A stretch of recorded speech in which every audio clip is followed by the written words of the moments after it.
Salam alaikum les amis, wa rahmatullahi barakatuh, j'espère que vous allez bien. Aujourd'hui, je reviens vers vous pour un nouveau podcast qui s'intitule Les lignes temps et les multitudes de destinées. Alors c'est vrai que je suis un peu fatiguée, je vous fais un peu ce podcast comme ça à l'improviste, mais je savais que si j'attendais demain, j'allais oublier l'idée et ce serait dommage que vous ne puissiez pas en profiter.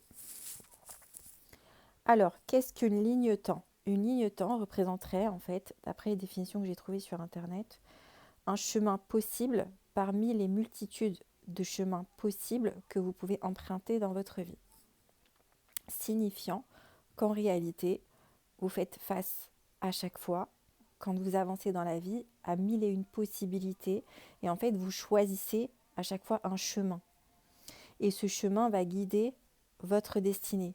Mais ce chemin, en tout cas, cette clignotante peut changer au fur et à mesure du temps. C'est comme si vous aviez mille et une destinées possibles et qu'au final, il n'en restera qu'une seule. C'est-à-dire qu'à l'arrivée, il y aura une seule arrivée possible. Mais entre le départ de votre vie et l'arrivée, vous avez une multitude de chemins que vous pouvez emprunter. Et ça dépendra de pas mal de paramètres selon moi. Ça dépendra de la manière dont vous avez suivi ou pas une religion, le choix de votre religion, la soumission à Allah subhanahu wa ta'ala, le tawhid, etc., etc., etc. C'est tout un tas, en fait, si vous voulez, d'ingrédients que vous allez utiliser au fur et à mesure de votre vie, pour lesquels vous avez le choix ou pas de les emprunter. C'est-à-dire qu'Allah subhanahu wa ta'ala, de toute façon, c'est le Seigneur des mondes. Lui, sait très bien c'est quoi les meilleures options possibles. Mais on est dans un jeu, les amis. On est dans un game. Allah subhanahu wa ta'ala, il va tester chaque individu pour savoir qui se soumet, qui se soumet pas. Il vous donne une multitude d'outils, vous allez croiser des gens, vous allez avoir le Coran chez vous, mais vous n'allez pas forcément l'ouvrir. À un moment donné, il y a des gens qui vont vous dire, mais en fait, il faut que tu suives la sunna. Tu vas dire, ah ouais, mais non, machin, chacun fait ce qu'il veut. Et il y a l'ego qui va prendre le dessus. Puis à un moment donné, vous allez avoir une épreuve. Cette épreuve, elle va vous dire, ah bah oui, finalement, en fait, j'étais pas forcément sur la bonne voie. Donc peut-être faut que je retourne à mon Seigneur, faut que je me repentisse, etc., etc., etc. Vous êtes dans un jeu, les amis. C'est pour ça que ne perdez pas trop votre temps dans la dépression. Ne perdez pas trop votre temps dans le gaming jeu vidéo, même si je conseille de jouer, parce que le jeu va stimuler la créativité. Maintenant, les amis, il faut doser, quoi. En fait, le vrai game, il est dans votre vie. Plus vous allez accepter les règles du jeu, plus vous allez vous soumettre à Allah subhanahu wa ta'ala, vous allez y aller vraiment à fond dans votre vie, vous allez régler vos problèmes, vous allez prendre des décisions, etc., etc. Plus votre vie, elle va devenir passionnante, stimulante, tout le monde voudrait être dans votre jeu à vous, il y en a, ils veulent faire partie de votre game, etc., etc., parce que vous avez une vie de dingue, parce que vous prenez vos responsabilités. Et en fait, plus vous rentrez dans le jeu de votre vie, plus vous sortez de la dépression, plus vous allez atterrir dans la 5D, dans des trucs incroyables et que vous n'aurez jamais imaginé. Dites-vous que c'est comme dans Super Mario. À un moment donné, tu joues, ah, tu tombes dans le monde invisible où il y a plein de pièces qui se débloquent, des trésors cachés, etc. En fait, ça, ce que veut vous dire Nintendo, ce que veulent vous dire les films, parce que c'est des messages subliminaux qui vous disent ça existe dans la vraie vie. C'est-à-dire que les jeux vidéo, les films s'inspirent de faits réels, sauf que s'ils vous le disent, il y en a, vous n'êtes pas prêt. Vous n'avez pas débloqué dans votre cerveau cette partie spirituelle, cette partie un peu plus fantastique, un peu déconnectée du réel, pour pouvoir accepter ce qui se passe dans le vrai monde. Si demain, les gouvernements ils vous disent la réalité, pour beaucoup, vous n'êtes pas prêts. Il y en a beaucoup qui pensent que l'ennemi, c'est l'État, ils nous veulent du mal, etc. Non, l'État vous protège. L'État, c'est Dieu, c'est Allah subhanahu wa ta'ala.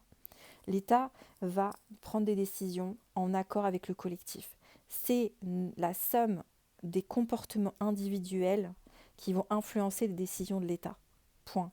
Si demain, un État, il a des gens qui s'éveillent spirituellement, l'État sera poussé à être spirituel. Si demain, l'État voit, Allah subhanahu wa ta'ala voit que vous êtes prêt à voir le monde invisible et que ça ne va pas vous choquer, etc., il vous dira la vérité. Mais tant que son peuple n'est pas prêt, l'État est garant de votre sécurité. C'est pas votre ennemi, hein. Arrêtez de croire qu'il y a un ennemi, c'est l'État. Ça, c'est entièrement faux. D'accord? Notre seul ennemi, c'est nous-mêmes. On est tous responsables collectivement de ce qui se passe dans nos pays respectifs. Si demain, on change notre état d'esprit, on est discipliné, on se soumet à Allah subhanahu wa ta'ala, etc., etc., etc., on aura un meilleur pays avec plus d'abondance, plus de prospérité, etc., etc. D'accord? On est dans un jeu, les amis. Donc ça veut dire que vous avez des lignes temps qui vont se débloquer si demain, vous reprenez la responsabilité de votre vie. Ok? Je suis en dépression. Pourquoi je suis en dépression? Est-ce que je suis sur la voie d'Allah subhanahu wa ta'ala? Il faut premièrement vous repentir de vos péchés. C'est le repentir des péchés qui amène la guidée. Première chose, je me repens. J'étais dans la fornication. Ok, j'étais dans la fornication. Et ben, je décide d'arrêter. Ça y est, j'ai décidé d'arrêter. Point. Et ben, vous allez voir que le repentir déjà de ça, ça va vous ouvrir déjà une autre ligne temps. Je commettais, après vous allez avoir petit à petit, je me mets à la prière. Et ben, alhamdoulilah, ça débloque encore une autre ligne temps. J'arrête le riba, je me repens du riba, etc. Je ferme tous mes comptes, hein, et ça débloque une autre ligne temps, etc., etc. Et ça va vous amener, et je vous dirai pas, il y a certains secrets, je vous le dirai pas, parce que moi, j'ai galéré pour les trouver. Vous allez voir qu'il y a beaucoup de meilleures opportunités qui vont s'ouvrir à vous. Ok? Donc l'idée, c'est que, oui, votre destinée, elle est décrétée par le Seigneur des mondes, parce que lui, il vous connaît, il nous connaît tous en fait. Il sait très bien si on a les capacités ou pas de débloquer les meilleures possibilités. C'est-à-dire, il nous ouvre le game.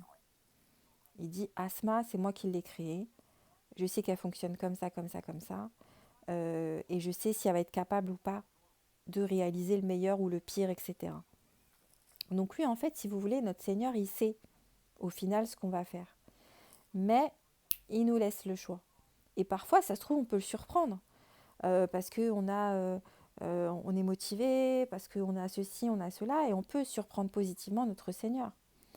Et donc, il nous donne des outils pour y arriver. Il va nous dire, déjà, le tawhid, la prière, les athkar et les invocations. Mais encore une fois, au début, au stade débutant au niveau 0, on fait n'importe comment nos invocations. On en fait 1 milliard en même temps, c'est pas précis, on ne se connaît pas suffisamment, etc., etc. Ça, c'est niveau 0. Les athkar, c'est plus normé. Moi, les athkar, je vous les conseille matin et soir. C'est une bannière protectrice contre les shayatines, en fait. Donc, les athkar, ça, c'est normé. C'est-à-dire que vous avez un petit livre, hop, vous lisez vos athkar du matin, vos athkar du soir.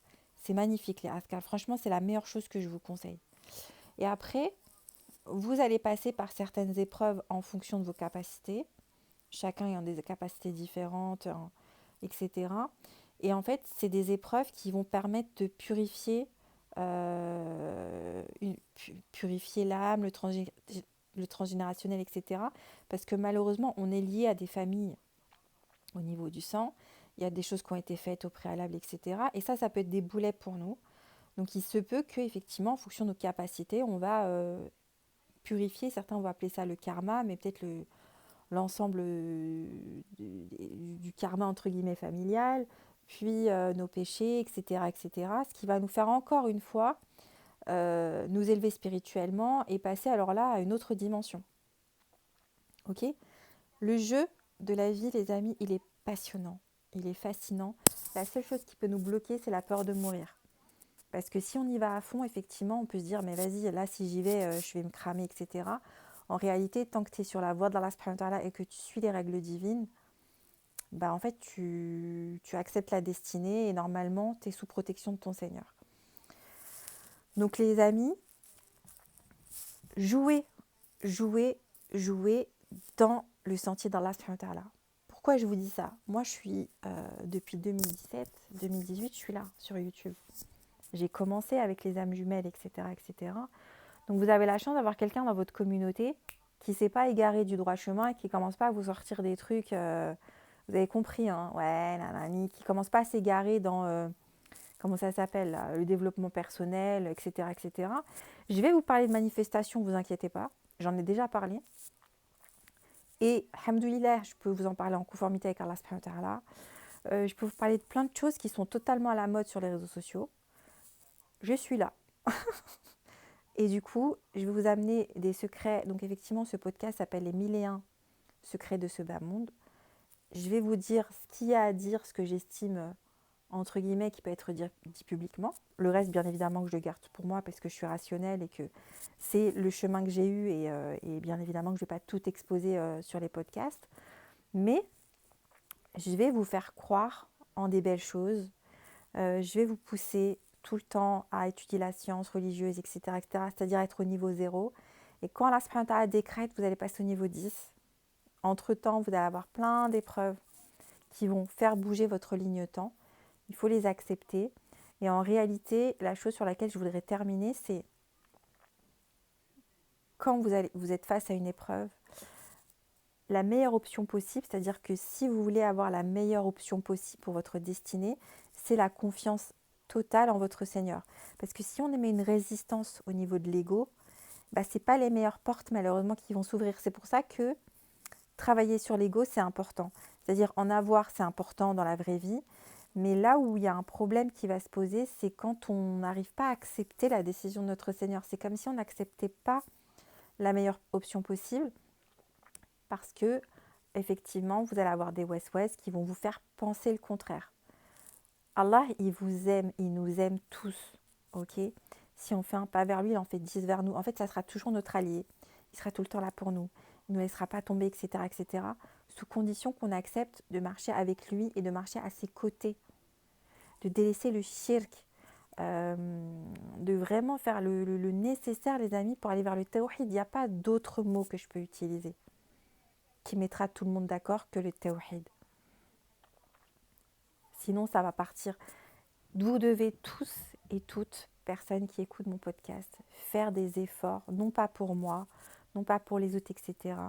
Je sais que tous, en réalité, vous avez envie de satisfaire votre Seigneur. Vous n'avez pas envie de satisfaire des humains ou je ne sais quoi. Donc je vous parle à cœur ouvert pour vous dire, peu importe où est-ce que vous en êtes dans votre chemin spirituel, etc., etc. Faites des afkar, faites des invocations pour que Allah subhanahu wa ta'ala, il vous donne la guidée et que vous puissiez vous rapprocher de lui. Parce que plus vous rapprochez de lui, plus vous allez vivre vraiment votre meilleure vie. Et c'est pas une vie de sacrifice, c'est pas du tout ça. Pour le vivre, moi, c'est pas du tout ça. C'est si vous voulez vivre votre meilleure vie ici-bas, plus équation plus dans l'au-delà, et non pas moins, suivez le tawhid. Ceux qui vous ont dit le contraire vous ont menti. Ceux qui vous ont dit vous êtes là pour vous sacrifier, pour être pauvre, etc., vous ont menti. La sunna vous permettra toujours, les amis, de vous enrichir. Toujours. À aucun moment, la sunna ne vous appelle à l'appauvrissement. Parce que les codes de la sunna, j'en parlerai dans une autre vidéo, vous activent. Et écoutez bien ce que je suis en train de vous dire. La sunna, les codes de la sunna, c'est des codes quantiques qui vous activent le parcours initiatique vers la richesse et l'abondance. Dans toutes les sphères de votre vie. Financière, humaine, amoureuse, etc., etc., c'est la recherche d'excellence. Donc si vous êtes célibataire, selon moi, vous êtes un individu rationnel, soit effectivement vous avez une peine de cœur et vous n'arrivez pas à passer à autre chose, ou vous allez passer à autre chose en tant que célibataire si vous trouvez mieux, donc c'est encore une fois être rationnel, ou bien vous décidez de prendre votre temps pour vous dire, en fait, pourquoi je me suis séparée, il faut peut-être que je travaille ça, ça, ça et ça. Donc vous allez encore changer de ligne-temps. Donc ce qui fait que vous allez rencontrer un meilleur partenaire qui est plus aligné à votre nouvelle identité. Ou bien vous êtes dans un process de recherche de conjoint ou de conjointe dans le cadre de votre mariage et vous savez inconsciemment ou consciemment qu'il vous manque des choses. Donc vous mettez à jour religieusement parlant, vous mettez en avant les critères dans le choix de votre conjointe ou de votre conjoint, vous rentrez ça dans votre code de programmation qui fait qu'au final, votre conjoint va être la meilleure option possible pour vous activer la meilleure destinée possible. Vous avez le droit de prendre le temps de réfléchir avant de vous marier avec une personne, parce que cette personne-là, soit elle va vous enfermer dans une ligne temps, c'est-à-dire mettons de côté les emprises, etc. Bref, les clochards, quoi. Soit, alhamdoulilah, vous êtes une personne saine d'esprit et du coup, vous allez pouvoir attirer un conjoint, une conjointe qui va vous débloquer la meilleure ligne temps possible en termes de destinée. Et avec cette personne, vous allez pouvoir cheminer vers une vie prospère et abondante. Et comme on dit, le mariage, c'est la moitié de la religion. Donc, c'est normal que vous fassiez ce genre de réflexion avant de faire un choix définitif. Ok ? Puisque si vous arrivez ici-bas à attirer l'excellence amoureuse, parce que oui, l'amour existe. Alors, je sais pas, moi, je suis peut-être je sais pas. Mais oui, ceux qui vous disent l'amour n'existe pas, c'est juste des losers. En fait, c'est juste qu'ils n'ont pas eu la chance de le trouver. Mais oui, l'amour existe. Si vous avez la chance, en plus de vous marier avec l'amour de votre vie, et que cet amour-là, bref, il est sain, enfin, il y a tout ce qui va avec, eh bien, ça va vous faciliter le chemin vers le paradis. Mais c'est quoi le paradis, les amis ? C'est-à-dire que c'est le paradis ici-bas d'abord. C'est-à-dire que vous allez vivre d'abord avec cette personne votre meilleure vie ici-bas, et donc, par effet miroir, entre guillemets, et donc dans l'au-delà. Quand on vous dit que, quand vous réfléchissez bien à la symbolique de ce que ça veut dire, Allah subhanahu wa ta'ala, il nous parle avec des codes. Très sincèrement, il nous parle avec des codes.